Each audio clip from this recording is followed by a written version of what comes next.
TV you heard was my YouTube coming to life on the channel. So Alrighty, Oh, everybody. It's Thursday night. This is Real.Monsters. I'm your host, SK Barrett, joined by the lovely and talented Wess Haubrich and special guest, Kelly Evans. hey, hello, how you doing? hello, hello, hello. So, what the hell are we doing tonight? I I had a few entries for the This Week in Crime. Um, Ah, let's see.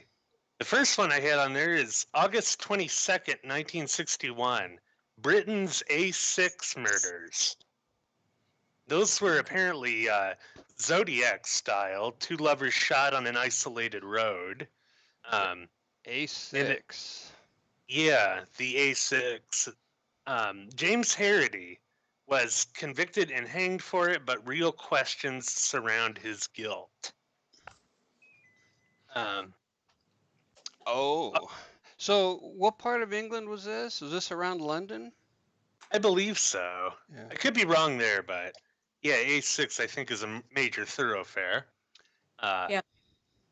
let's see, August 24th, 1981.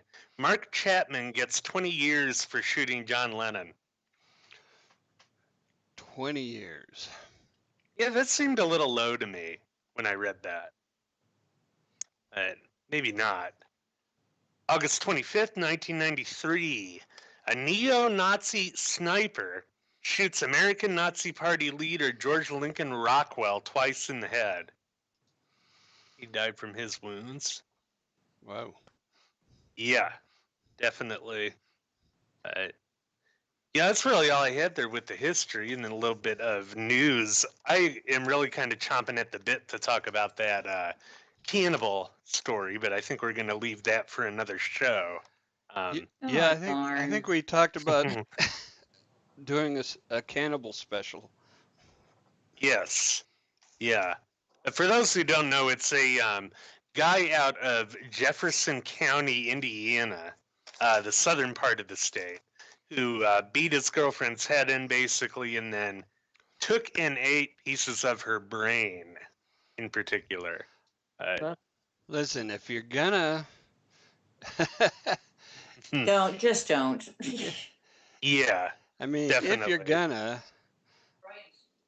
You know, that not the is brain, not the brain. exactly. That's the most parasite ridden when you usually do that, when animals eat them.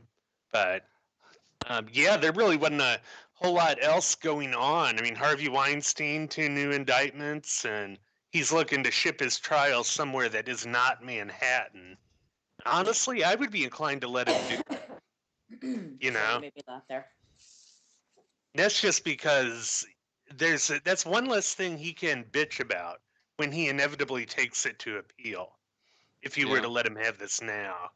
But I mean, yeah, that's all I got for that. Okay. Well, we are here to talk about a couple of old-timey murderers or murders, Murderesses? and they Murderesses? both happen to be named Elizabeth, They do. and neither one of them is royalty No, they are in the not. traditional sense. And we've got I failed to really work up a lot of puns on this, but I'll try to work them in. Hopefully they'll come to mind along the way. Um, anyway, so You don't want to get them all out of your system now? You, you're going to sprinkle them throughout? this is our Liz Bertarian show. Um, okay, so who do we want to do first? Do we want to do, we've got Lizzie Halliday and we've got Lizzie Borden, who a lot of people will have heard of. So do you want to start with Lizzie Halliday maybe? And then Lizzie Borden, there's Yeah. kind of a lot more going on, despite the fact that Lizzie Halliday should have a hell of a lot more written about her, let me tell you. Yeah, she was something, man. She was, I'm just looking for her. She was odd in more ways than one. and they were both killing around the same time. So Lizzie Hmm. Halliday, She was born around 1859, and Lizzie Hmm. Borden, 1860. So they're roughly the same age, roughly the same time period. There she is. That's a sketch of her. How many She, children were in the Borden family? just the two of them, Lizzie and her Oh, sister. I was So just that, looking at that with the compare and contrast because Lizzie Halliday was one of 10 yeah, children. yeah. Um, Um, she was actually born in Ireland, and then moved over to the States when she was mhm. quite young. We think less than 10. And I Yeah, guess Irish Catholic families at the time had sort of it was tradition of very large families.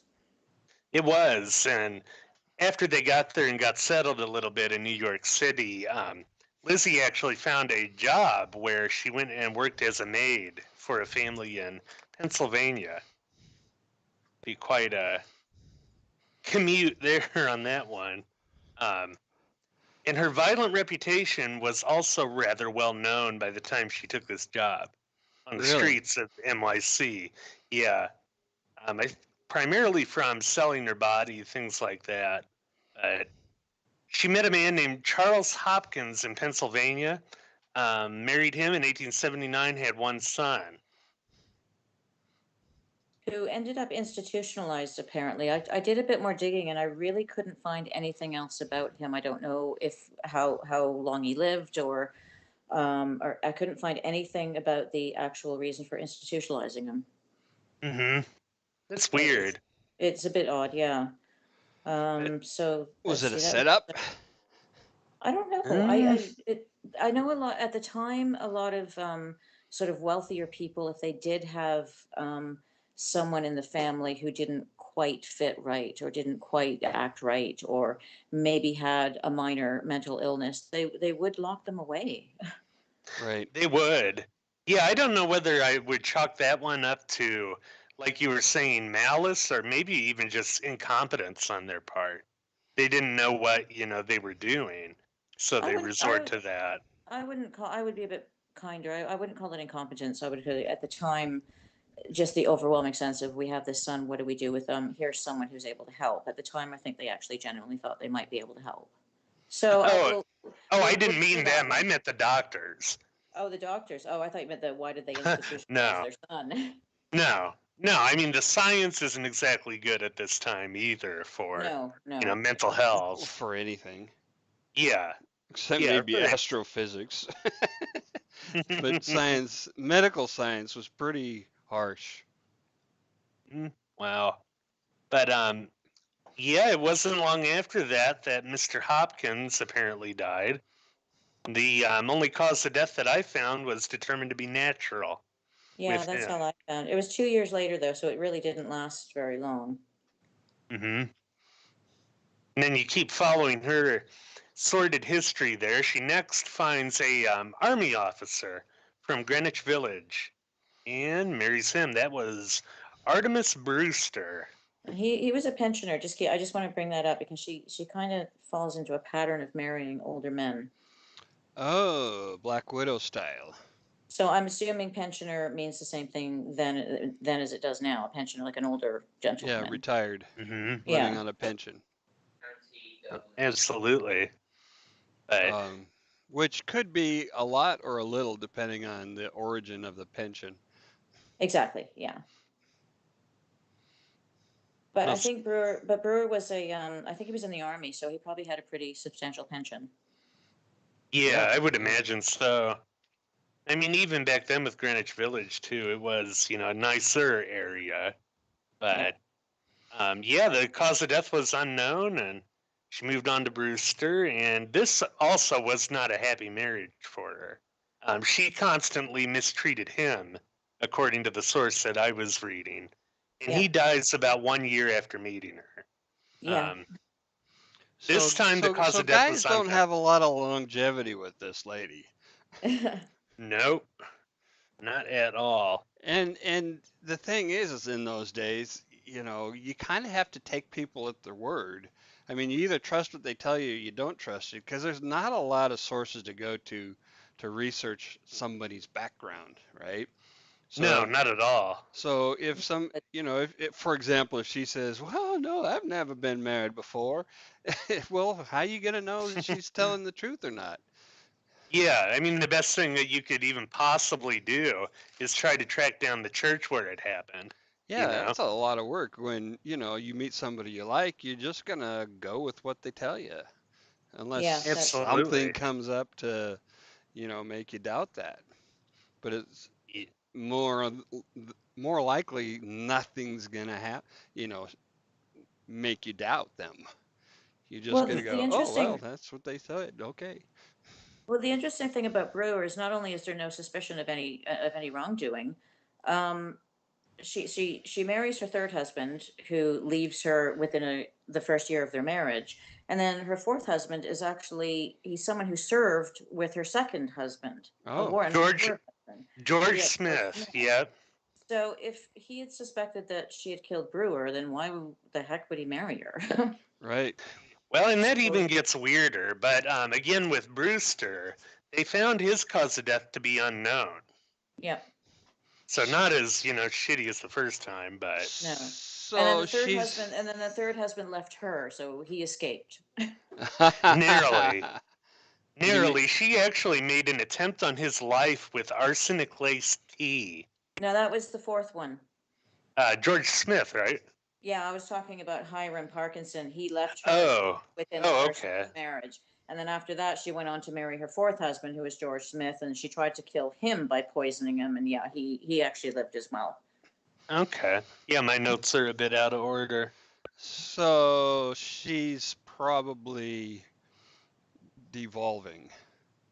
Well, nothing happened. She fled. She took everything. She took everything she could, everything portable out of the house and fled to Vermont. And then she married her fifth husband, which is a guy in Vermont called Charles Playstall. But then she took all his stuff and vanished 2 weeks afterwards.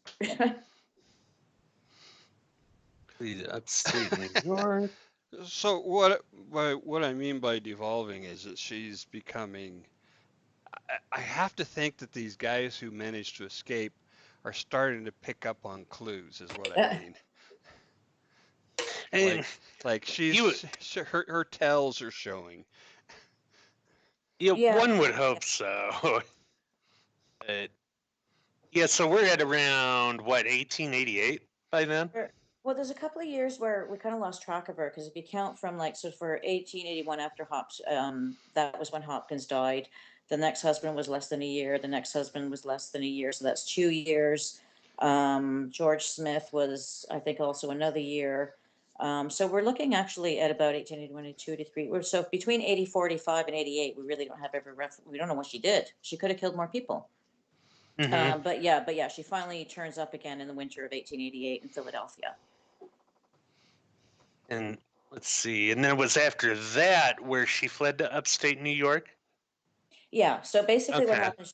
She actually she met up with a couple of friends who she had known in Ireland, the McQuillans, and she actually started now calling herself Maggie Hopkins. So a change of name, always highly suspicious. She actually set up a little shop, but she was convicted of burning it down for the insurance money, which we've heard before. She was sentenced to she actually was sentenced, and she spent 2 years at the Eastern State Penitentiary in Philadelphia. I don't know if you visited there. It's awesome. If you get a chance to go do a tour there, do it.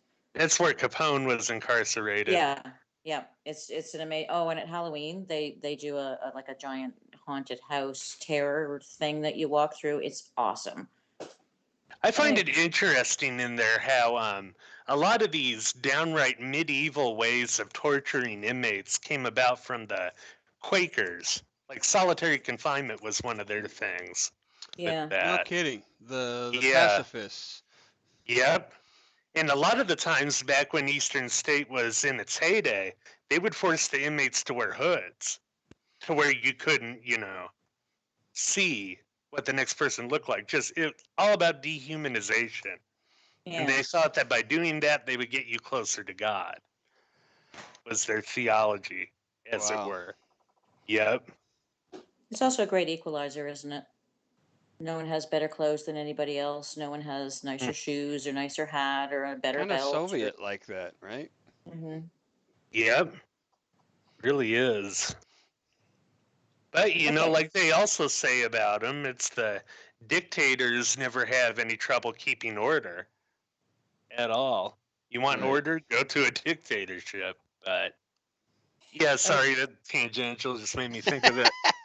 Okay, we went from Easter State Penitentiary to dictatorship. That was pretty good. That was almost as good as the Loch Ness Monster one a couple of times ago. Okay, We so in specialize in around, distraction. so we're now up to Squirrel. we're nearly up to 90. Um, uh, Lizzie's now calling herself Lizzie Brown. She's out of prison. She's around 30 years old, and she goes to work for Paul Halliday, who is he's actually already had two wives. He's about 70 years old. He's a farmer. He lives in upstate New York, and she goes to be his housekeeper. Now he eventually marries him. They say some of the neighbors thought it was because so he didn't have to pay her, like he just wanted a free maid. Um, I don't know how true that is. It's sort of rumor at the time, but they eventually got married. And apparently, Halliday described the marriage kind of disrupted by her sporadic spells of insanity. So I don't, I don't know what that means exactly. I'm not sure what he meant. But about a year later, she actually stole it. She eloped with a neighbor. She stole a team of horses, and drove to another place in New York called Newburgh. He abandoned her there, and she sold the horses, and then eventually got caught again. But she was acquitted on the grounds of insanity. Um, so I think what happened is she actually begged her husband to sort of take her back and said she was insane at the time, et cetera, et cetera. And he actually did take her back, Hmm. even though she was trying to run off What? with some other guy and stole the horses. So, By the way, in those days, stealing a horse was a big deal. yeah, she stole two. She stole, well, it says she stole a team, which I'm assuming is two. Two, at least two. Yeah, at hmm least two. Um, but it was, I mean, it was, you have to understand, it's not like taking a piece of livestock out of somebody's field today. It's stealing a horse from a farm. Um, it could result in them starving to death, for Yeah, you're example. stealing someone's livelihood. Yeah. Yeah, absolutely. So it was a huge deal. That's why they hung horse thieves, because you were threatening the lives of the people you stole from. Yep, absolutely. And she was acquitted. She managed to convince them that she was insane. And then at the same time, Isn't Paul Halliday took her back. it- There's something kind of sadly hilarious about, oh, you kill you, oh, you're insane. Well, okay, you just go about being insane out in society again. Yeah, basically. Yeah, pretty much. Yeah. As long as you've got a strong man to watch after you, you poor dear, then we'll let you go. No problem at all. Wow. Okay, so May 1891, so about a year or so later, the mill and the residence barn burned to the ground, on the Halliday, so where she was living. And Halliday actually had a mentally handicapped son named John, and John happened to be in the barn when it burned. She was suspected of setting the fire since people had seen her sort of, talking trash about John. She really didn't like him. She was arrested. She was sent to an asylum. Um, she kind of acted up tremendously at that one, so she was transferred to another one where they declared her cured after a little while, and she was released again and returned home to Halliday again. Wow. So now this is where things get How come interesting. So Paul, doesn't he come in for some scolding for not keeping a tighter rein on his crazy I- woman? I'm pretty sure she does. If I could have found newspaper, like so there were newspaper articles. Mostly, it was a very sensational trial and everything. And I found a lot of newspaper articles on the trial itself, but I really couldn't find any that criticized him for not keeping an eye on her. But I'm sure someone somewhere must have commented on it. Yeah. Okay, so Paul Halliday disappeared in August of the same year. So May in 1891, the barn she burned. We pretty much think she burned down the barn and killed the son. In August of that year, Paul Halliday disappears. Now, when people ask where he's gone, she says, "Oh, I guess he was a mason of some sort." So she said he's gone on a job to do some mason work. Um, People didn't quite trust Lizzie, so they started getting a little bit suspicious. So they went to the local authorities, and the police managed to get a search warrant, and they searched the house. And on September 4th, the bodies of two women were found buried in the hay in the barn. Both of them had been shot. Not Paul, two women. Huh. The women were identified as Margaret and Sarah McKillen, the friends from Ireland that she actually stayed with. So she murdered her guests? Yeah, well, earlier that year, Sarah McKillen, the daughter, had actually gone to work with or work for Lizzie as a maid. Now, why her mother was there, I don't know. I couldn't find out. I did do some searching, but we do know that Sarah went to work as a maid at the Halliday house. So maybe mom was visiting, or maybe, I don't know, maybe Sarah didn't like it there and was trying to leave, and Margaret came to lend her some support. I don't know. But yeah, they were both found covered up in hay, and both of them had been shot. Now, when they questioned Lizzie, she behaved completely erratically. She was just talking nonsense, mumbling, tearing at her clothes, tearing at her hair. Um, a lot of the people at this point now, she was kept in custody, but a lot of people think she was faking it. Mm. So there's a suspicion going. Now, a few days after this, they were still Well, searching I the house. mean, when you don't have a psychiatric field of study except very rare and very rudimentary, Well, it was in its all you very, got to very early do is, stage. Yeah. put on a good show and people are going, oh shit, she's crazy. Yeah, seriously. But Yeah, they I'm were still, still see it as kind of a toss up whether she was malingering or not. I mean, we'll never know for sure, but explain what malingering is. malingering is just faking your disorder to try to get out of something, usually. It has to be oriented toward an external goal. So, in this case, if you are trying to fake a mental disorder to get off of a murder rap, you are malingering. Right. Okay. Well, yeah, a lot of people actually were suspecting that though. One So of the great anyway, That's my malingerers point. of Real.Monsters this summer was Son of Sam. And he Yes. actually he actually yeah, admitted to it later to the FBI that it was all bullshit. That Hmm. the stuff about the dog talking to him and stuff. that's Yep. hilarious. David Berkowitz. Well, okay, so she's in custody, and some people think she's faking it because she's just acting complete nonsense. So the police are still searching her house, and they start to smell something. So they check under the boards in the of the house, and there is Paul Halliday's mutilated body. He had also been shot. Under the boards of the Now, house, Telltale under the Heart board, style. yeah, yeah, exactly. So she was charged with all three of the murders. She was held in jail in Monticello. Um, During her first few months there, though, this is where it gets interesting because the malingering sort of comes in, and the extent that she goes to, if it is actual malingering. So she refuses to eat to such an extent that they have to tube feed her up her nose. She attacked the sheriff's wife. She set fire to her bed. She tried to hang herself. She cut her own throat and arms with broken glass. And she said, "I thought I would cut myself to see if I would bleed." At this point, her jailers were forced to chain her to the floor for her remaining months there for her own safety. Hmm. Wow. So uh, the thing is, refusing to eat. Eating is a human impetus. So was her malingering that strong that she refused to eat? Was you still think, and having food forced down your nose, you really think she was still faking? I honestly, I don't know. If you look at everything in there, all the facts of the case, to me, it would suggest when you get that far that I don't know. There's some, there might be something. Yeah, because I can It might see, be yeah, something. Yeah. tearing your clothes, talking nonsense is great, but when you actually stop eating and you have to be force fed and you actually cutting your throat with and your arms with glass and I don't know, it seems she tried to hang herself. It just seems like it's gone a Interesting. little bit. In the comments, Mr. Deadman says, I've seen patients starve on purpose. Mm-hmm.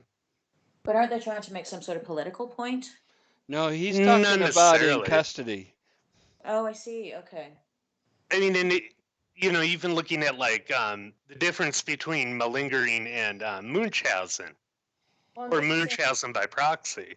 I'm just saying, Mr. Dedman's comment about had a client that starved because they associated eating food to hurting people. Well, that's like a psychological aversion to food because you're associating it with something else. There's nothing like that with this woman. She just stopped eating. Like we can't. I couldn't find a reason for why. I'd love someone to write a book on someone professional, like a psychologist or psychiatrist, to write a book on this woman because They're I'd like to. both on. They both rely on delusions, though, as false Yeah, beliefs. I The guess, person that Edmund's seen, it has that, but do we but know we of don't. any that she had? We don't know. That's the Yeah. problem. That's the problem with either secondhand newspaper reports or rumors or reading about stuff. It just we don't know why but she did it to the extent they were worried about her health and they had to force feed her. So Hmm. that's a good week or two, isn't it? I mean Um, that's a long time to go without food. It just seems weird. it, Yeah, yeah, it Anyway, is, she but anyway. it depends on, you know, I could see it if let's assume that she had been malingering to that point, Yeah, and if she got the sense that, uh, her act is dropping. her act is failing to get the results Yeah. she wanted, she would have to so up she's her getting game. so she's upping her game because she's desperate.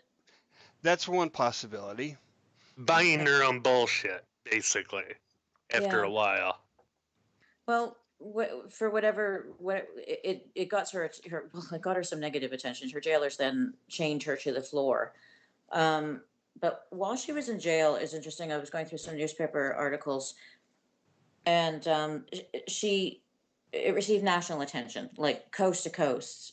It was just one story after another came out after her, and as soon as they started talking about, they talked to neighbors, and a neighbor would say some odd comment, and the newspaper articles would start all over again, and so she was pretty much a celebrity in the newspaper, so much so that I don't know if you know who Nellie Bly is. She was a reporter at the time, female Oh yeah, reporter that yeah. Didn't she Yeah. go yeah undercover into the yeah 10 into Days in a Nut House is the name yeah of it. yeah, yeah, she had herself committed so that she could report on the condition of patients in these places, and she actually interviewed Lizzie twice, and really?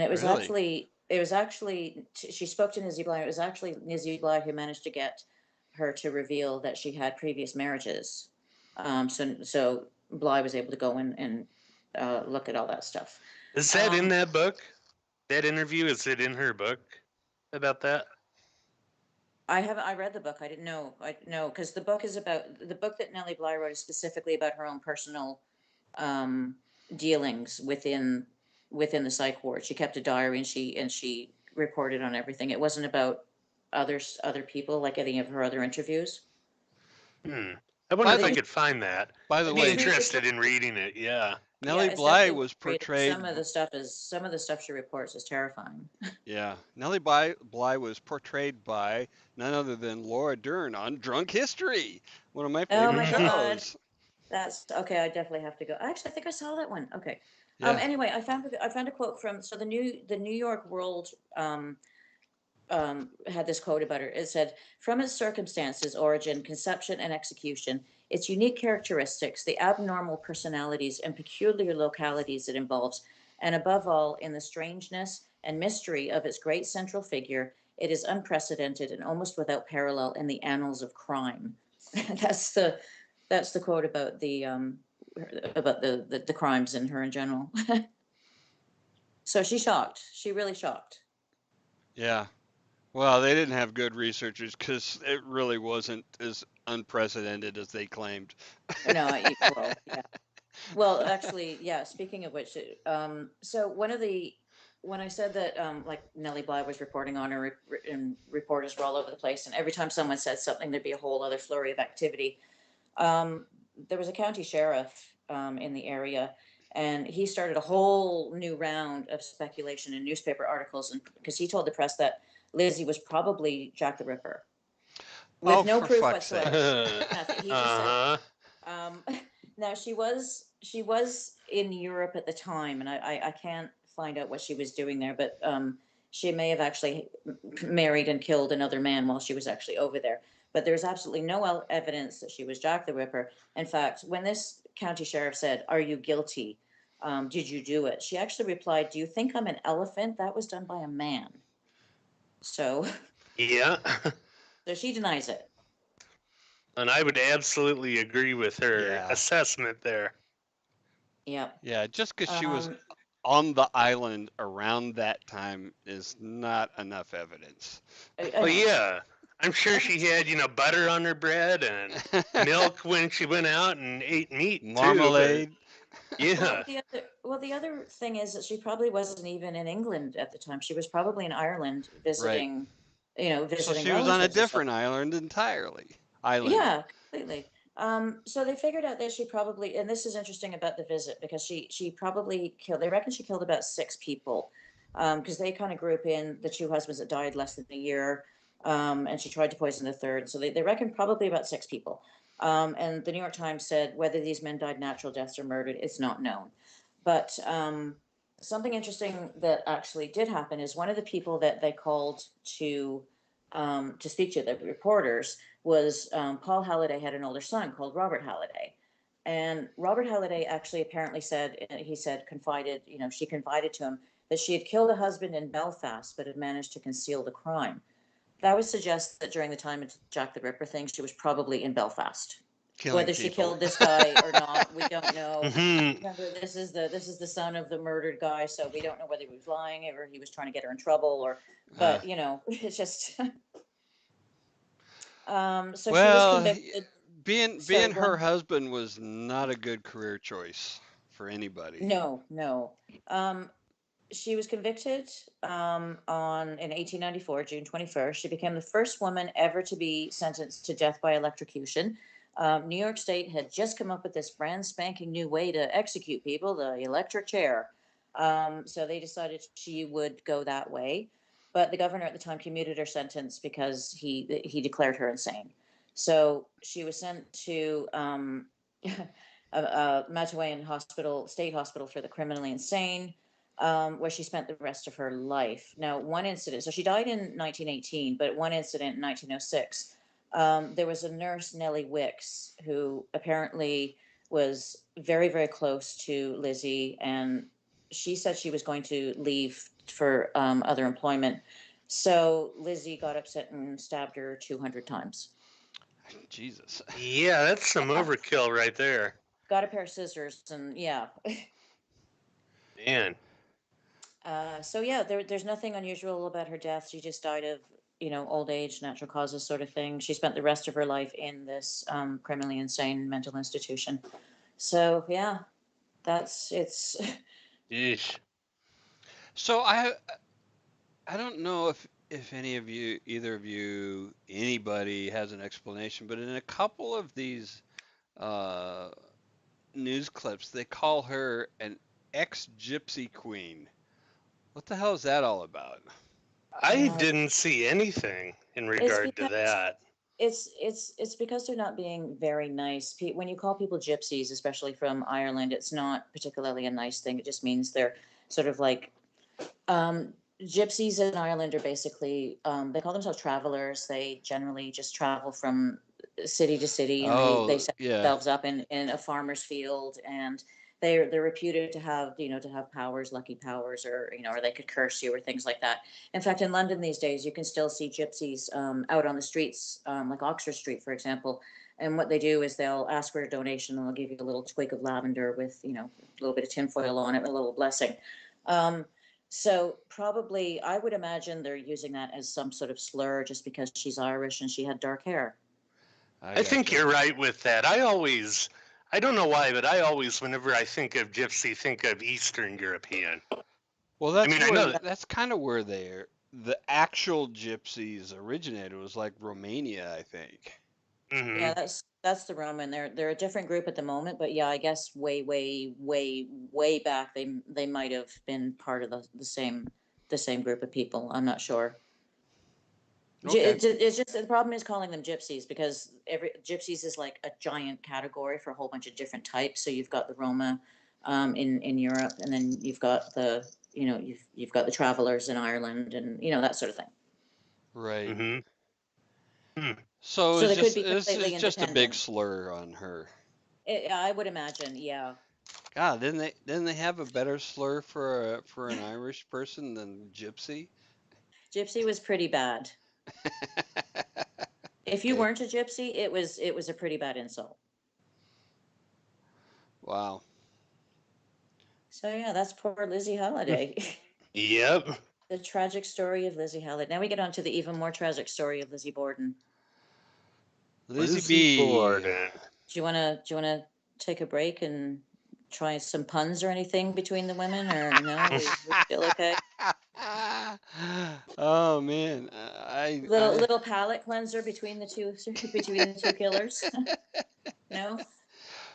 okay. How So did the nursery rhyme come I was about? trying to remember the nursery rhyme Oh my God, I for know Hmm. the Lizzie nursery rhyme, but Borden. you just asked me where it came about, and I feel like an idiot. I don't actually know where it came about. Huh. Oh, that's how stupid.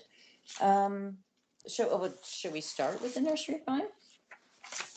Everybody, okay. So actually, I know what I know about Lizzie Borden. Tell me what you know about her, and then we'll fill in some of the gaps. Okay, so the nursery rhyme is Lizzie Borden took an axe, gave her mother 40 whacks. When she saw what she had done, gave her father 41. And apparently, it was written by an anonymous writer as a tune to sell newspapers. Some people think it's the anonymous Mother Goose person, but apparently it was written to sell newspapers. I remember that. Apparently, it's I called a remember that one as a doggerel. kid. Yeah, that I could be. I have never heard that term before. A Doggerel? doggerel. Doggerel. Yeah, I have heard that term before.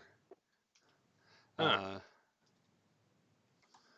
Let me see. What is a doggerel? Is poetry that is irregular in rhyme and in rhythm and rhyme, often So this is deliberately this is for definitely burlesque or comic effect. this is definitely not a doggerel. It's too rhythmic.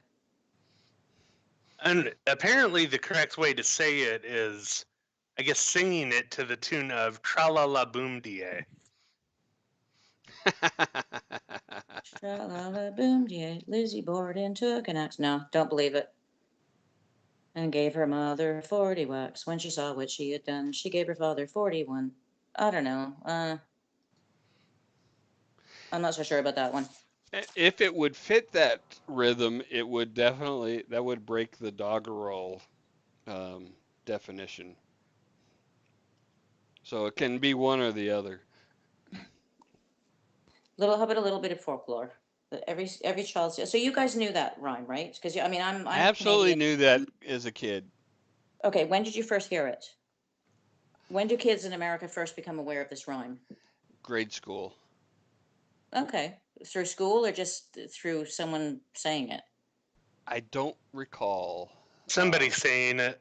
I think we Okay, had I think we had an after school special of Lizzie Borden nursery rhyme. an after-school I special, just really? I'm totally making that up. Didn't Hallmark make those after-school specials? Somebody took us Oh, aside in the playground and taught us that rhyme. this is It's deep. one of those things. Yeah, it's one of those things. It's like how does shit keep getting passed down from generation to generation, you know? They Um, keep remaking movies. If they stop making movies about her, then I don't know. That's yeah. just. But there Well, have been so many TV shows and. this was there weren't any Lizzie Borden shows that I recall seeing Are you as kidding? a There were the. child. Oh, as a child, no, but there's been like a resurgence of interest in her.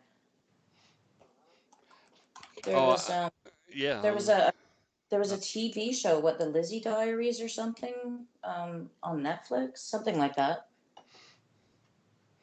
If someone in the chat can help me out with that, I've not actually seen it. I have not seen any of them, any shows about her that I can recall. Well, that The one was ones just that I recall are more about the house in Fall River than well, her okay. so much. So And there was the movie. hauntings. There was the Yes. movie in okay. So there's a movie in the '70s with Elizabeth Montgomery about her, and then there was another one with the woman who was in Twilight. That was a few years ago, and then there was a TV series on last year or the year before about her called like the Lizzie Diaries or something like that. There's all kinds of movies. The one Oh with man, if Elizabeth Montgomery was in a show, I would have made every effort to see it. you should watch it. It's actually quite a good movie. I haven't seen the one with. I'm really sorry, I can't remember her name. The person in Twilight, the one who falls in love with the vampire. Kristen The Stewart. actress's name. I just She was dropped the Lizzie Borden Chronicles in the chat Lizzie there. Borden. Thank you. Yes, thank you. Kristen That's Stewart, I believe her name is. yeah. Kristen Stewart, I don't see her on the cast list for this one, though. No, she's not in the TV show. There was another movie that she was in where apparently she investigated the theory that Lizzie Borden was a lesbian and that caused problems, and her father got angry, and that's why she actually murdered her father. So Oh, I that wonder if it's that's the one that's just called Lizzie. I think I maybe saw a yeah. preview for that the other day. Okay, I've not actually seen that one, but I did see the one with Elizabeth Montgomery. I don't Why? think it's been out that long, Why would the anybody Lizzie watch one. But anything yeah, from there's a with lot of Kristen Stewart? there's still a lot of interest. There's still a huge amount of interest, and if you look at the number of books that are still being written about her, there's still and the number of people doing PhD studies on her, she's still, for some reason, very very popular.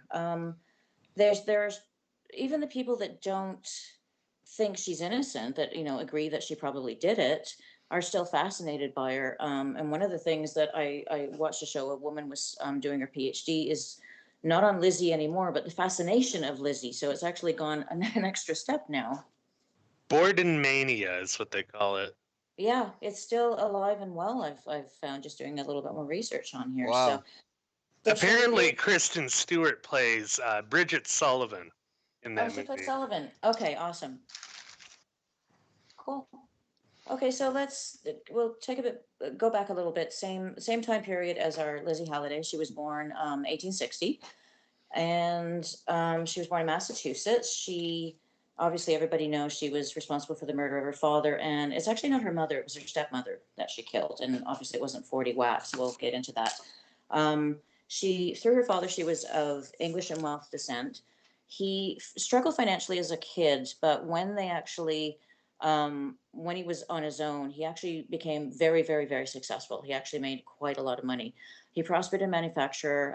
He sold caskets, furniture. He was a property developer. He was a director at textile mills. He owned a lot of property. He was a president at like a bank. They reckon that at the time of his death, his estate was valued at in 2018 numbers, it was valued at $8.3 million. Yeah, So he didn't. their house is very large and very nice. Well, that's is that so? Is okay. Well, which house? I don't know, the one in the pictures. Fall Okay, River. so okay, so let me. So basically, the house that she grew up in, even though he was making a lot of money, um, it, it was in the wrong part of town for the people who had. It wasn't a fashionable neighborhood. The place Uh, where even her cousins and the people that they should be associating with, because they were quite wealthy, was called the Hill. But he didn't want to live there, so he lived in a really simple home, no indoor plumbing, no electricity, even though that was popular at the time. um, it was a tough upbringing, especially since I guess Lizzie and her sister decided that they probably should be living a little bit nicer, considering how important and how much money their father had. So her older sister was named Emma. They were very religious. When Lizzie Borden was younger, she was involved in all sorts of church activities, including teaching Sunday school. She actually taught recent immigrants to the United States, who at the time probably would have been more, maybe probably Irish. Um, she worked for, let me see, she worked for the Christian Endeavor Society. She worked for the Women's Christian Temperance Union. And oddly, she was a member of the Ladies Fruit and Flower Mission, which I just What found the hell? delightful. I thought that was lovely. Fruit The and Fruit and Ladies Flowers Fruit, Mission. the flowers. Ladies Fruit and Flower Preaching Mission to the was, vegetation, huh? it was associated with her church. So basically, um, after her natural mother died, her father remarried someone called Abby. Now, Lizzie didn't call her mom or stepmom; she called her Mrs. Borden. Ooh. It was a very sort of strained relationship right from the very beginning. Hmm. But then also at the time, the girls were getting older, so Lizzie and Emma were getting older. Their father actually then bought another house, and the back of the house on the upstairs was where the parents lived, so the father and mother. And then there was a door connecting that to another bedroom, which had actually been bolted shut, like absolutely bolted, and you could not use it. And then Lizzie and Emma got to use the front part of the house. So they had their own little parlor, they had their own entrance. They very rarely ate with their parents. So they kind of led their own lives. They were fairly independent. So kind of like, renters, or, Kind of, yeah. Yeah. roommates, Yeah. more than family. Yeah. Mm. So That's strange. yeah, it just was, I guess, they were older. I guess they just didn't want to be living in the same living area as their parents. They wanted a bit of independence. And apparently, even though the dad was fairly frugal, agreed and they set up the house like this because he boarded the door between their rooms. So, Mm. but tension had been growing by this point. So a couple of things sort of contributed to, or at least they're saying contributed. So one was an episode where Andrew, the father, killed a bunch of pigeons that were in his barn. He killed them with a hatchet, believing that they were attracting local children to come in and, trying to shoot them. Now, Lizzie had actually recently built a roost for the pigeons. So she liked them. She wanted them there. And he went Mm. and killed them all. So I don't know. Mm. Apparently, So what was the approximate age of Lizzie at this point? this was 1892. So she would be, when was she born? 32, 33. Yeah. Oh, So that's yeah, okay. So they, at that they were time, grown that she adults when they was were living. quite old to still be single. Well, that's what I say. That's what I mean. They were both women. They were older women. They had their own lives. They were living in their parents' house, but they were living sort of apart. They didn't Yeah, eat with the family. They had their own lounge, their own sitting room, etc. But yeah, they were spinsters, I guess. I hate that word. both of I them. think Well, I mean, yeah, that was the term of the time. That's what people would have yeah, called them. yeah, absolutely. Is there any explanation as to why Mm. they There's were? there's speculation that Lizzie was a lesbian. She was a There's no lesbian. uh, there's no proof whatsoever. There were a couple of people that might have commented on it at the time, but there's no proof at all. It's all Okay. complete speculation. There's the movie Well, that we were just talking that's about isn't was that so often the go-to explanation for independent women? yeah, yep. You know I what they mean, should have done? They should have just tied her up, thrown her in a lake, and seen if she floated or not. I thought that was the test for lesbianism. oh God, No, witchcraft, witches. yeah, that's not get witches See and if she lesbians. weighs the same as a duck. Yeah, there you go. You got a Need whole our slew. duck scale. You got a whole slew of unlikes and thumbs down coming for that comment, Betty. Only kidding, YouTube land. It was all in jest because of the Yes. ridiculous belief I systems know, of I the know. day. But baseless claims have been made that Lizzie was a lesbian. I've not heard anything about her sister. I think they were just independent women, and I Hmm. just think I don't know. Maybe they were under their father's thumb a little bit because he was fairly strict with them. They were very religious. Um, so I don't know. It's all speculation at this point. But anyway, this trouble started with Andrew, the father, killed all these pigeons that Lizzie had recently set up a roost for. Um, he'd also, when Andrew married Abby, they also suspected that maybe her father was marrying him for his wealth, but nothing was ever proven. And then later, he started giving over gifts of real estate to branches of his wife's house. So Mm. that didn't add to things.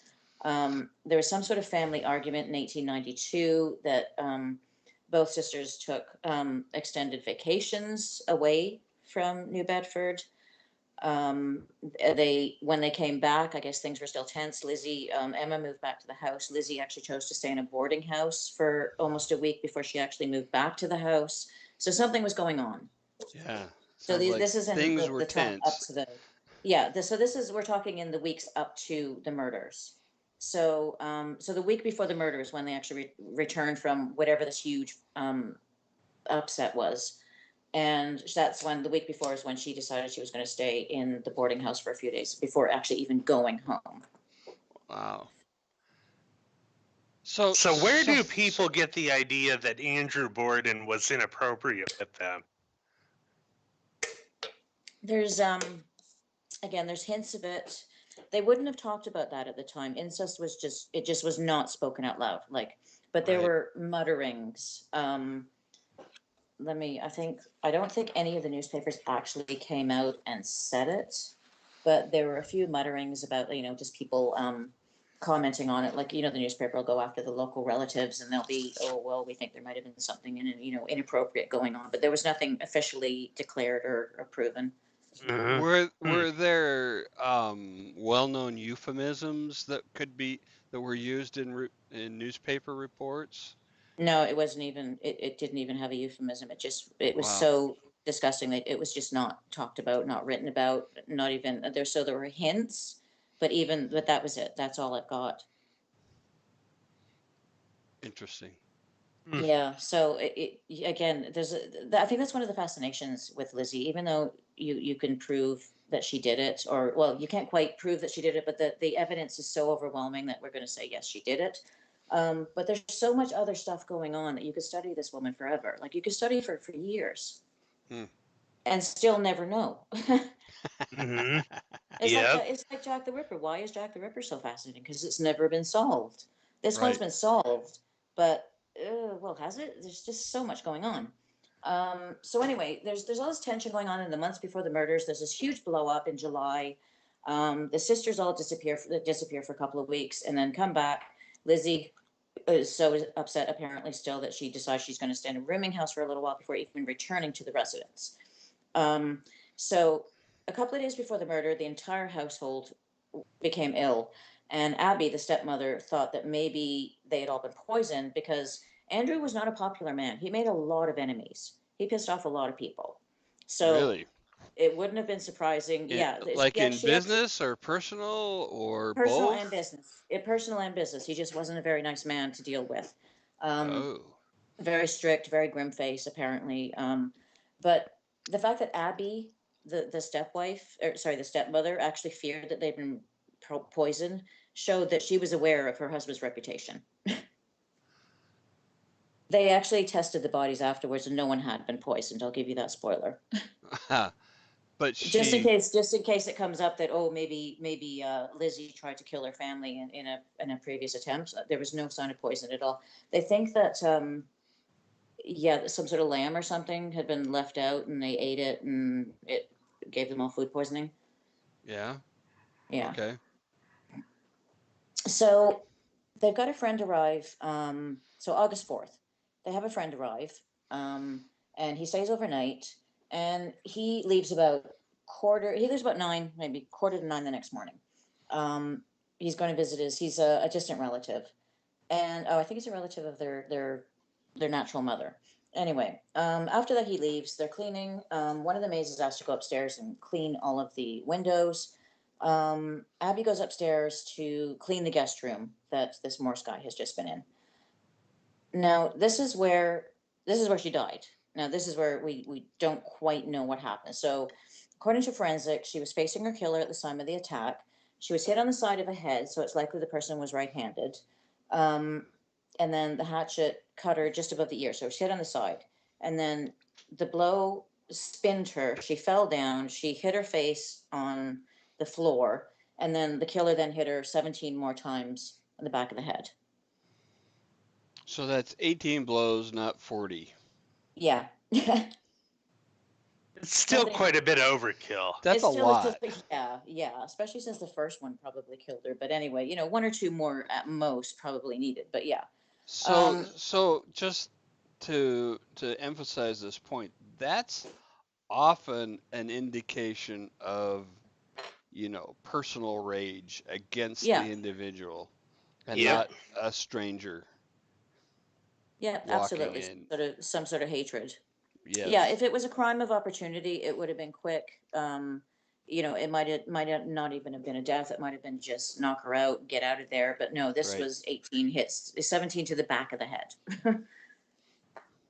So Wow. at this point, this is probably around, I don't know. They reckon it's sometime between 9 and 10:30 a.m. in the morning, like in the morning. So the husband Andrew, the father's gone out for his morning walk at 9. He returns around 10:30. His key failed to open for some reason, so his key wouldn't work in the door. The maid went to unlock the door and she found it jammed, which was kind of weird. Um, she would later testify that she heard giggling up on the stairs where Lizzie was. Now, she didn't see Lizzie up there. She just said, oh, she heard giggling. So that came into the, what do you call it, the trial as well. So they finally got the father in, and he said he was a little bit tired, and he was going to go and sit down on the couch and maybe have a snooze.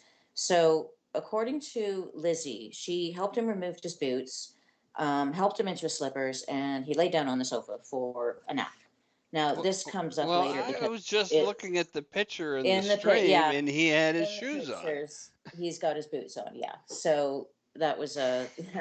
But Oopsie. that we'll come back. We'll come back to why that may be. So basically, everything these were attacked. I won't go into basically. The maid said that she was on the third floor. She was resting from cleaning because she wasn't feeling very well that day. And she heard around 11 o'clock. She heard Lizzie from downstairs. Maggie, come quick! Someone's murdered father. Father's dead. Someone came in and killed him. He was struck 10 or 11 times with a hatchet like weapon. One of his eyeballs had been split cleanly in two, suggesting that he'd been asleep when attacked.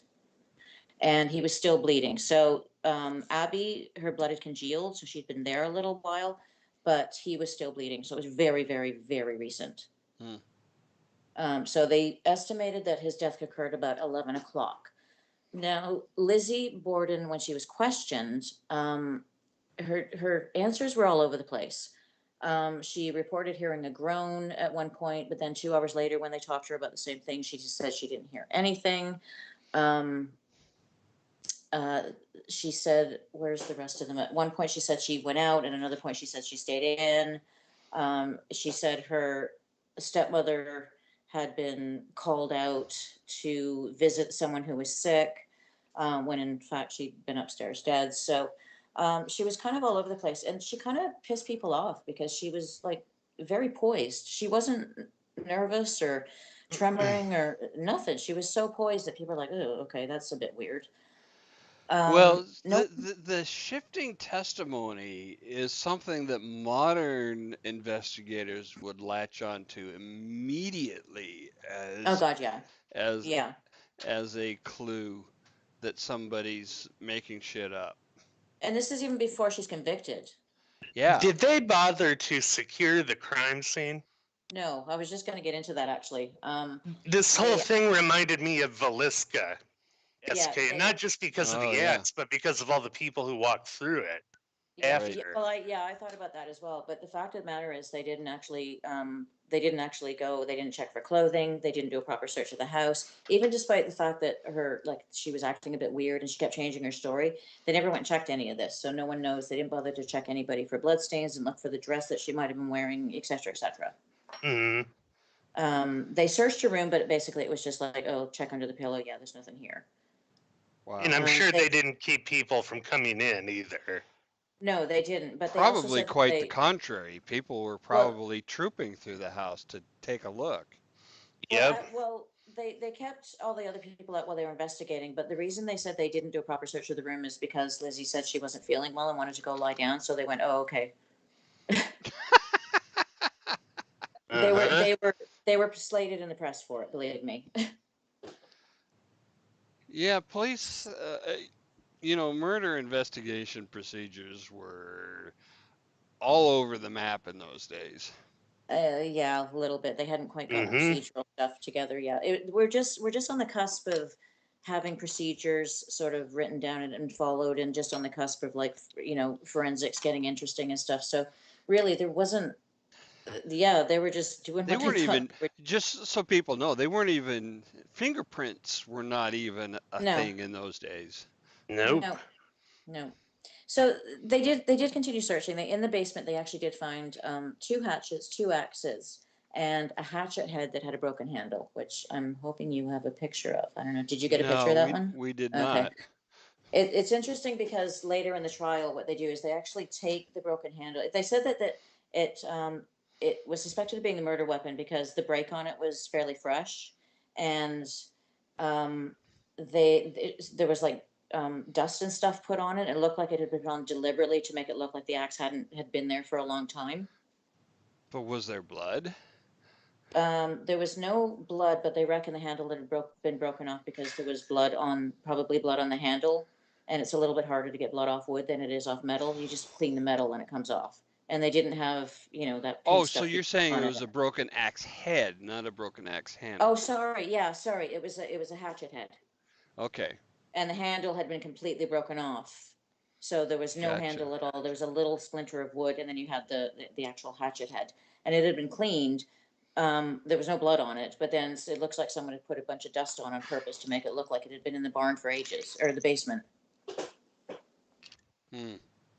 So um, they, after this, they started looking a little bit more closely. Um, the same night that all of this, so after the investigation was done, they had a friend stay over. This someone called Alice Russell. She slept with them because it was all still a big deal and everything. And there were also a police presence outside the house just to keep an eye on the place.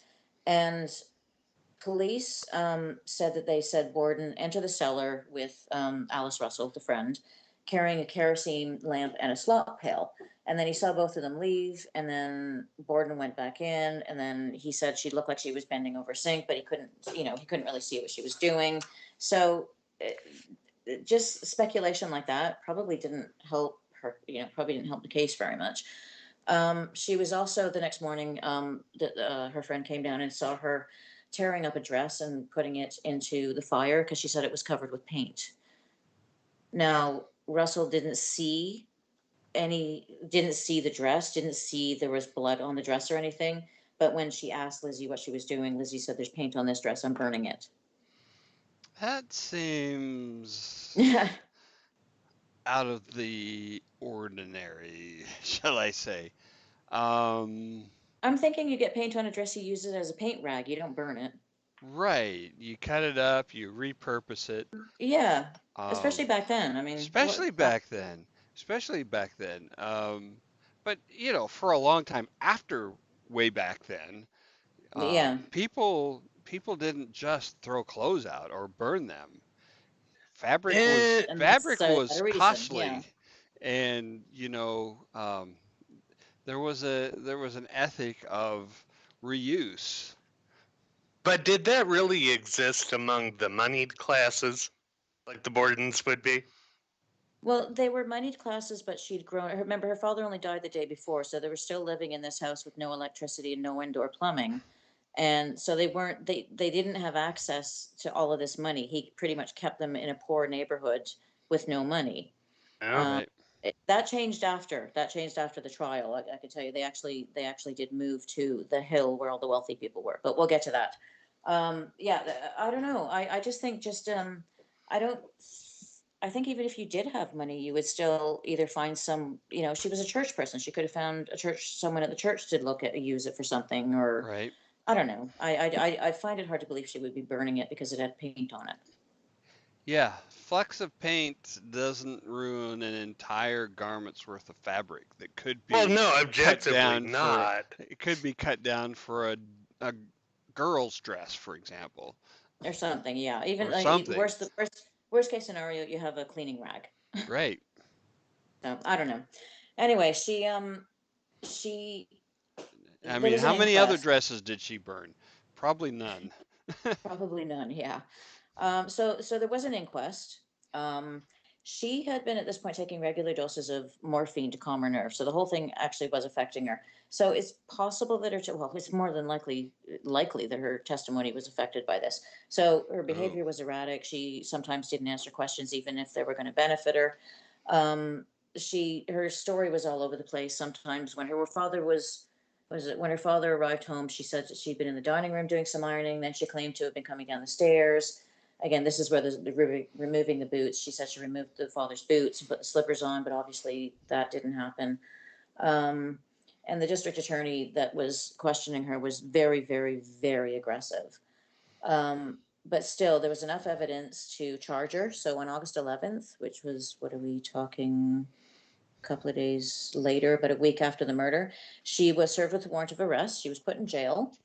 Um, newspaper articles are still pointing out that she doesn't react. She's very stoic. She's very calm. She's very, Hmm. um, I need to make a point here that that is often used by investigators as an indication of a person's guilt or innocence. And that's really super unfair well, because I was going to not say, yeah, everybody reacts yeah, the way that you think they're supposed to react to tragedy. yeah, yeah, It's I know. And to that's me been to pointed me out. it's a huge assumption that everybody reacts the same way. And it's not Yeah, at all true. Whether she did it or not, that's an unfair um, assessment of her guilt.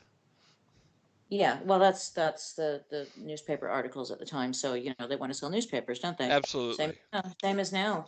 same as now. So basically Well, she went. and even police in those days they needed to get somebody in jail for a crime, so they Yeah, would use whatever means they could find, and they didn't necessarily care who it was that went to jail. Just yeah. like today. Oh no. Okay, so basically, the inquest was huge. It was all over the newspapers. It was basically another nationwide thing, just like Lizzie Halliday was. All the newspapers were writing about it. Hmm. Um, the Boston Globe actually had a three full page write up of this thing. So that's how huge it was. She was indicted. So they began giving evidence on at the beginning of November, and at the beginning of December, that was it. She was acquitted. Oh, no, she was indicted. Sorry.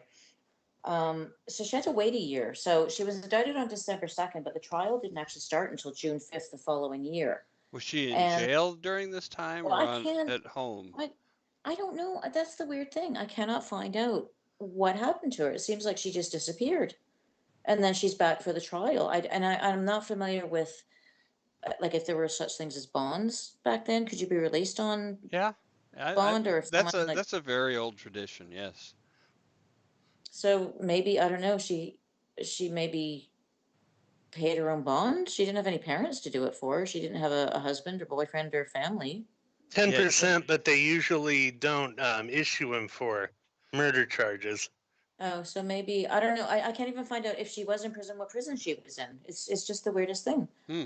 But anyway, her trial started on June 5th the following year, and at the time people were like, I guess it had died down a little bit, but then it came up again. And around the same time as the trial started, there was another axe murderer in the same area, and sorry, an axe murder in the same area. And they actually found they actually there were similarities, which I guess any axe murderer has Wow. similarities. You're gonna look Yeah. like you're hacked to death with an axe. This was a So nationwide issue at the time. yeah, We, we did a whole show on it. Right. So there was Velisca for one, right? Well, definitely one if you look at the Midwestern Axe, man. That was And that's another Velisca, one. Yeah. Kansas, Missouri, Colorado, um, in Illinois too. And you had one in Austin was another big one that was separate uh, and Yeah, just all over. there was there's a speculation lot that of them. somebody was riding the rails doing these a lot of these murders. Yeah, I heard that one as well. Well, this Oh, and the happened. New Orleans X-Man as well was another one there. Oh, yeah, they covered that in American Horror Story. Um, We covered it too.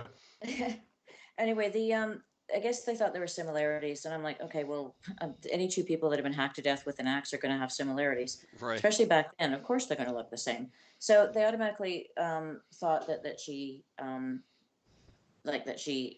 hadn't done it because there was another. But they eventually found the guy who did it, and they found out that he had never been in the vicinity of Fall River at the time of the Borden murder, so he was let off. So we're still looking at Lizzie. So um, so that's when we get back to during the trial they start talking about this axe head, the hatchet head, the axe head that I mentioned earlier. Right. Um, so basically, what they did is that they dug up her parents' bodies, who they'd been buried at this point, and they took the heads and they cleaned the heads, like just the skulls, and they brought the skulls in to the actual trial. And they were showing how they had the axe head, and they were showing how the axe head actually fits into the skull. And that kind of make a huge impression. I mean, obviously, the visual of having this, you Yeah. know, um, and at that point, she kind of fainted and fell over because she's seeing her parents' skulls here. Um, so before they could actually kind of make their point, she kind of fainted. So I don't know if this is one of those, oh, woe was me, and she fainted to get the attention off of what was going on in the court, or whether she was actually in distress because she was seeing her parents' skulls dug up. Right. Um, but anyway, um, everybody that we talked about already sort of testified. So the maid, the friend that stayed with her and witnessed the dress being burnt, and the jury went out for sort of almost an obscene amount of time. They were out for 2 hours, but they'd actually decided that they'd made up their mind within sort of like 15, 20 minutes. But because they didn't want to seem like indelicate, they actually sat around and waited for another hour before coming out and announcing. Wow. So I guess, I don't know. Um, so basically, they said, no, she didn't do it. I want to draw a parallel to a modern case, and that being, um, and it comes to mind just because I was watching Dave Chappelle earlier, O.J. Simpson, Yeah, it's and similar. Yeah. I watched the entire trial because I was doing I was starting up a business, and I was at home all the time. So I saw the whole trial. And by the end of that trial, when they sent the jury out to deliberate, I was like, I could not convict OJ based on what I saw in the trial. I would Okay. absolutely not convict him. And it had nothing to do with whether he did it or not. The fact was the state didn't prove it. Right. You Um, racist bastard. how is that racist? Joe James Black. Hmm.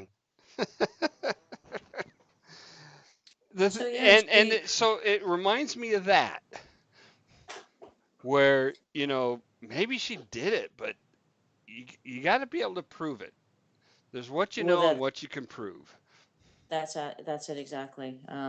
So basically, after the trial, she actually she was basically ostracized by everyone. So by all the people Imagine in the church, everybody that she lived with. She actually bought a house with her sister up in the hill, which is the neighborhood that she thought she should be living in. the wealthy neighborhood. Yeah, And they had a maid and like a driver and a coachman, etc. Um, since Abby, since they said Abby died before the father did, the stepmother, Abby's wealth went to the father, even though he died an hour later, and then all of the father's wealth went to the two sisters. They paid off some of Abby's family a little bit, but a majority of it went to the sister, so they were able to buy the house and basically live a pretty good life. Um, Lizzie started, so she was completely ostracized. There was a bit of an accusation of shoplifting in 1897. And Really? then she started hanging around with an actress called Nance O'Neill, who was Oh, not acceptable society. She was well, actresses no were actress would already, be, well, unless you yeah, were like yeah, the most famous in the world. Then it was okay. yeah. Nance was more actress than a lot of actresses. And when Lizzie started, she's calling herself Elizabeth now, not Lizzie. So when Elizabeth, she gave this huge party for Nance O'Neill, the actress, and that was basically the last straw for Emma. Emma moved out of the house, and she actually never saw her sister again. Wow. Although she did die 9 days after her sister did. So Lizzie had her gallbladder removed, and then she ended up getting pneumonia after that, and she died, and her sister died 9 days later. From what causes was the sister? Do you? It says that Emma died from chronic nephritis. She was 76. She was in a nursing Oh, home. yeah, that'll do it. She moved to New Hampshire for her health and sort of like just renewed publicity. Another book had come out when they were both quite old, and there was about a bunch of publicity, and Emma got dragged into it again, and she didn't want anything to do with it, so she moved to New Hampshire, hoping that for her health and hoping that no one, people would leave her alone. Which they and didn't, they I'm sure. would say, yeah, I'm sure. The sisters were buried side by side in a family plot. So it says here at the time of her death, Borden was worth over 250,000. So in 2018, that was 4,839,000. She owned a house on the corner of French Street and Belmont Street, several office buildings, shares in several utilities, 2 cars, and a large amount of jewelry.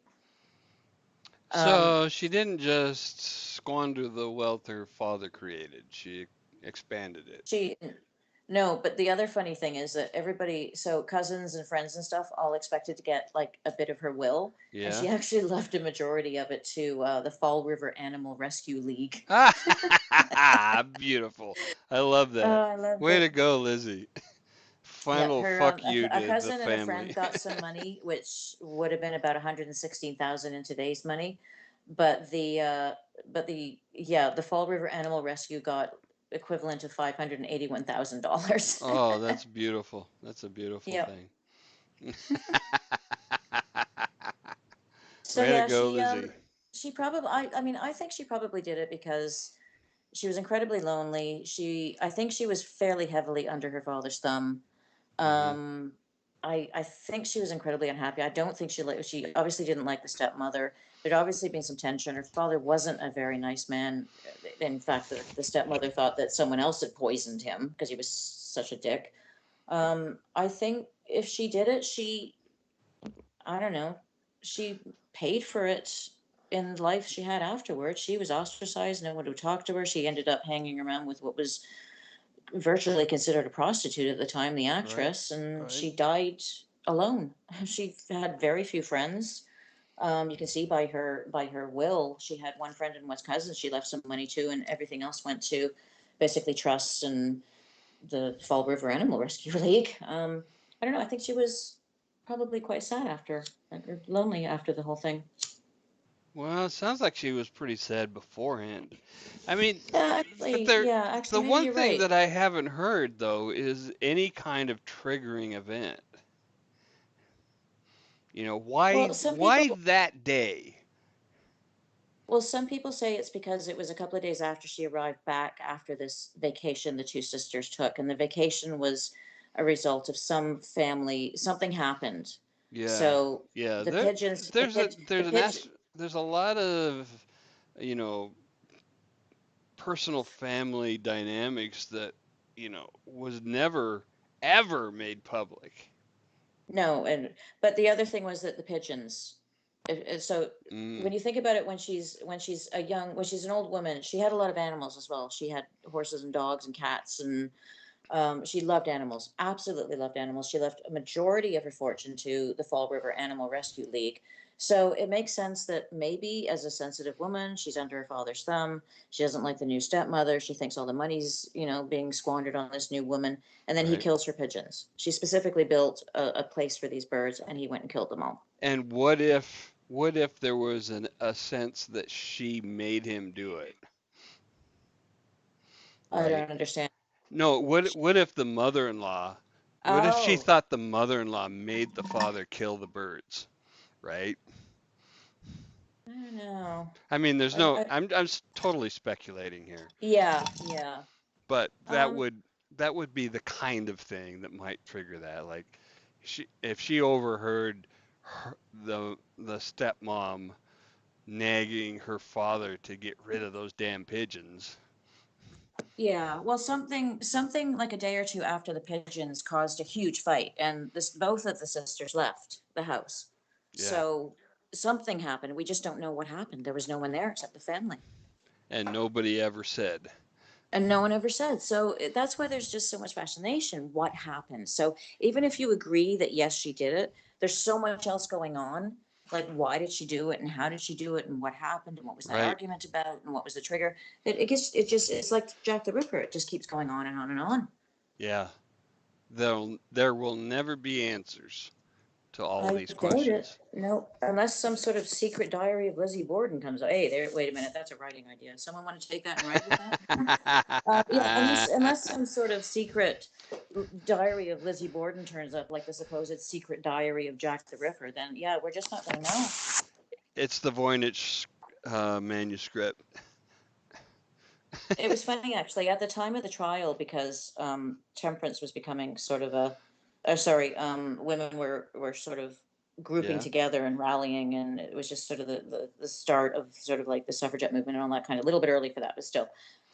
There's a quote here that says, Lizzie's arrest provoked an uproar that quickly became national. Women's groups rallied to Lizzie's side, especially the Women's Christian Temperance Union and suffragists.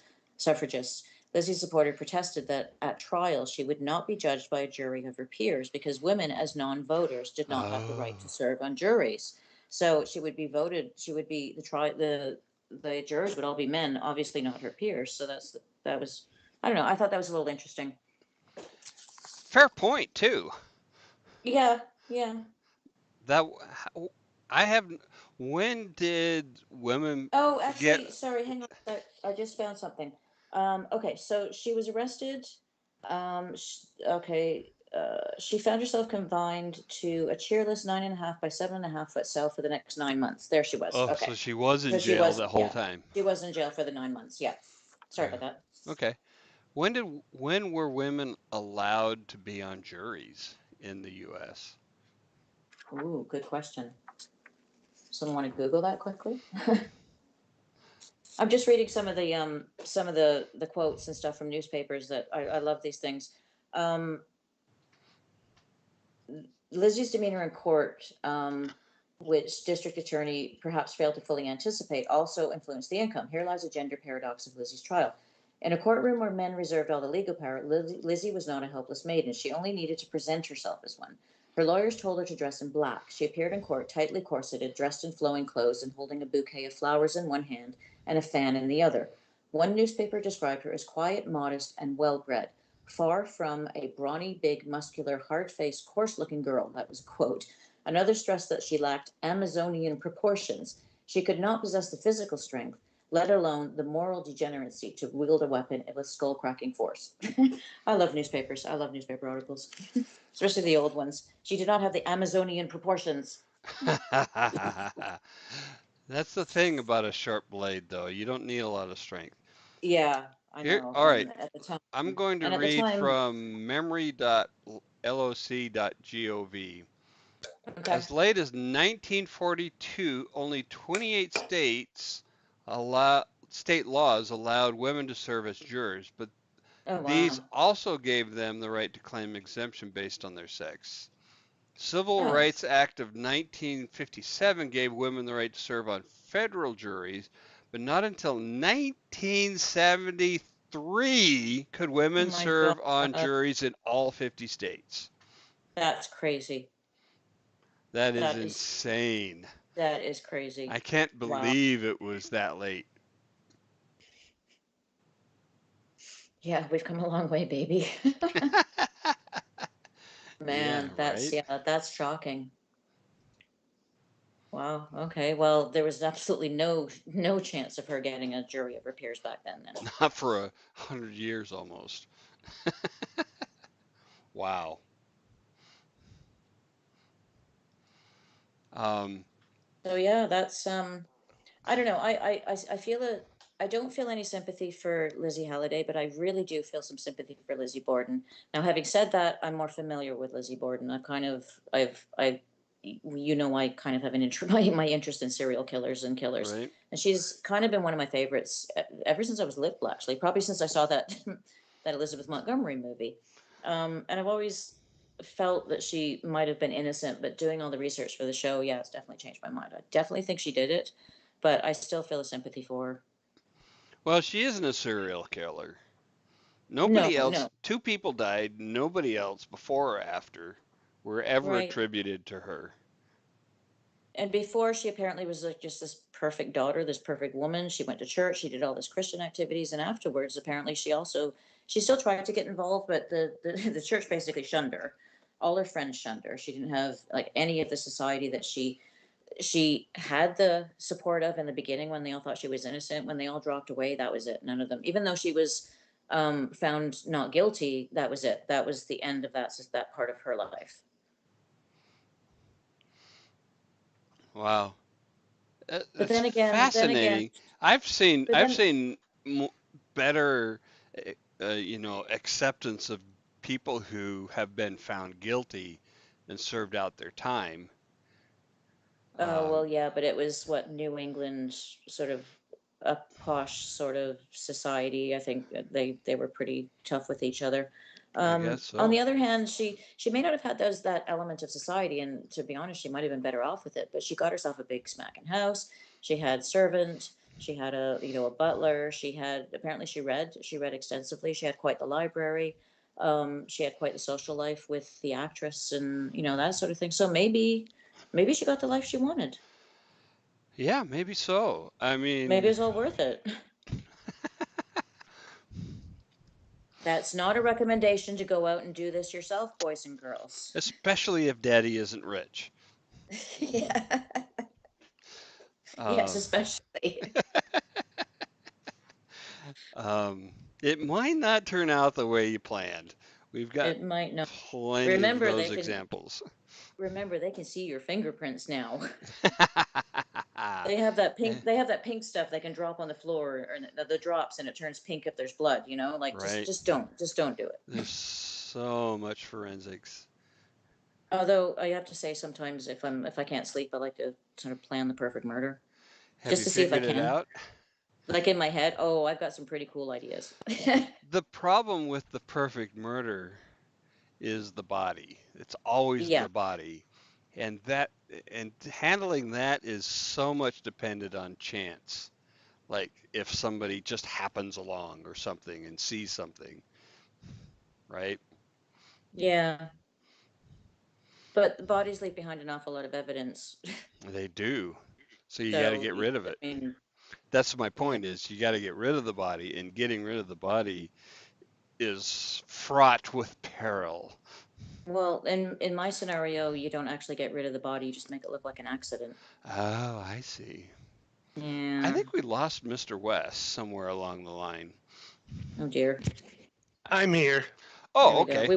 We went off tangent again, and we lost him. Okay, so I'm just, yeah, I mean that's I love the story of Lizzie Halliday, and I've noticed there's a couple of movies about her that I plan on going back and watching just because I want to see other people's interpretation of her.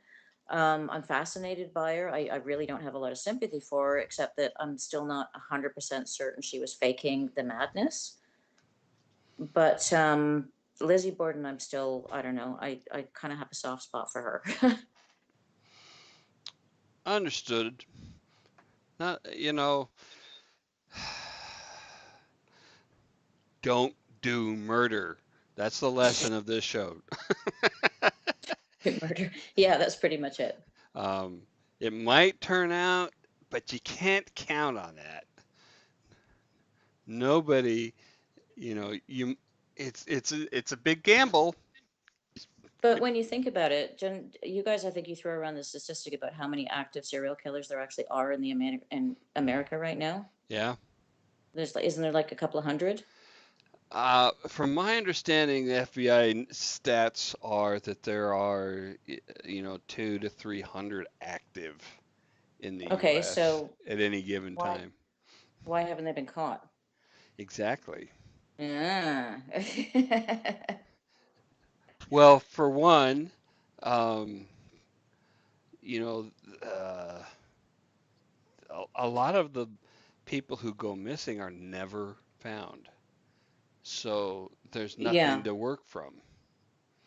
Um, somebody, there was some meme a while back that suggested that the there are just as many female serial killers as male serial killers. They're just better at hiding it. yeah, I believe that. We sit and think very carefully, and we believe in the whole revenge best served cold idea. So yeah, you never know. 2 years later, he Right. pisses off. 2 years later, you never see it coming because we planned it that amount of time. Well, see, that would have been my thinking as a father of two daughters was, if somebody ever did anything to hurt my girls, Yeah, um, I wouldn't be the guy charging out there on the courthouse steps with a gun. I'd be the guy who made him disappear 2 years later yeah. when nobody was looking. Just bide your time. Yep. Well, on The that first the disturbing note, first step of avoiding suspicion detection is avoiding suspicion. well, that's true, actually. Yeah. Okay, I'm getting all kinds of good ideas here. Thanks. We're all writers here, so it's okay. Yes, we're writers. Don't ever do any of this. This is all for writing. Okay. Well, as always, Kelly, it's great having you on the show, Thank and you. I love being on the show. we appreciate your inputs and your research and your thoroughness. Uh, and it's always terrific having you, and we can't wait to have you back. Well, after about every chat that I'm on, that when I'm on the show, I keep mentioning or yelling out Lizzie Borden. So you finally did it. So thank you. So we got that out of the way. What's Okay, who next am I on going to do your next? favorites list? Oh, I found someone. I found someone very cool when I was researching these two women. So I'll have to Okay, I'll have to get back to you on that. sounds good. All right, so let's all say good night. Good night. Night. Good night, everybody. Thanks for tuning in. Hit the like and share, and help spread the word of whatever this show's called, Real Monsters. This is your host, ladies and gentlemen.